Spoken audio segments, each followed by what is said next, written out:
приемем, че Исус Христос расте и идва време. И за това време в Библията има признаци. Има признаци, кога ще бъде последното време.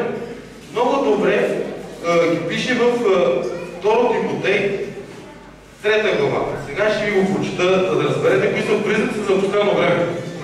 Моята проповед общо взето е за призив за покаяние.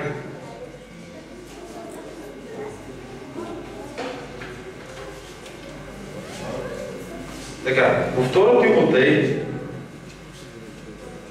пише: защото, а това да знаеш, че в последни дни ще настанат усилни времена, защото човеците ще бъдат себелюбиви, сребролюбиви, надменни, горделиви, голители, непокорни на родителите, неблагодарни, нечестиви, безсърдечни, непримириви, клеветници, невъздържани, свирепи, неприятели на доброто, предатели, буйни, надути, повече сластолюбиви, а не боголюбиви. До тук прочитам. Намери се в коя група си ти. Намери се в коя група си ти. Може да си повече от това. Така че, последно време, признаците, това са признаците за последно време. Последно време дойде. Последното време ние го живеем. Последното време. Също го пише и в Деяния на апостолите. Деяния на апостолите във 2 глава пише: в последни дни, казва Бог, ще излея от духа си на всяка твар. И синовете ви, и дъщерите ви ще пророкуват. Юношото ви ще виждат видения, старците ви ще сънуват сънища. Така, до тук спирам. Напоследък много мои приятели ми казват, че сънуват сънища. Имат видения и по това трябва да познаем, че идва последно време. По това трябва да познаем, че идва последно време.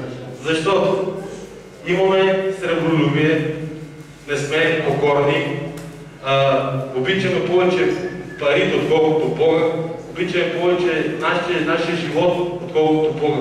Не трябва да е така. Това казва Исус Христос, че ще бъде, но това е последното време, в което живеем.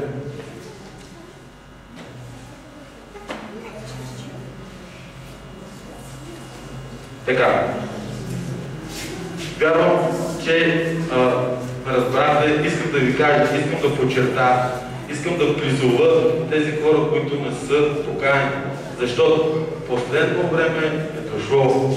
Имаме всички тези признаци за последното време, ние ги виждаме и ги живеем.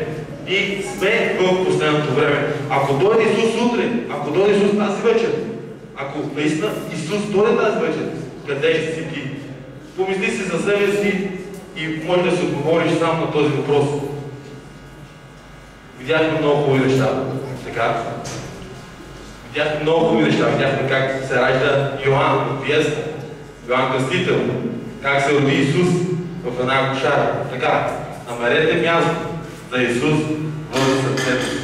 Защото за всичко друго има място в нашите сърца, но някак си Исус остава на заден план и не го слага в сърцето си. На второ място, трябва да знаем, че живеем в последно време. Трябва да знаем, че всички признаци са на лице. Трето, искам да завърша с едни думи, които Йоан Кръстител е казал. Покайте се, понеже наближи небесното царство. Нека Бог да ни благослови всички. А сега искам да поканя всички, които са участвали в пиесите, в представите, всички, които са имали танци по някакъв начин, да дойдат тук и да се наредат всички пред.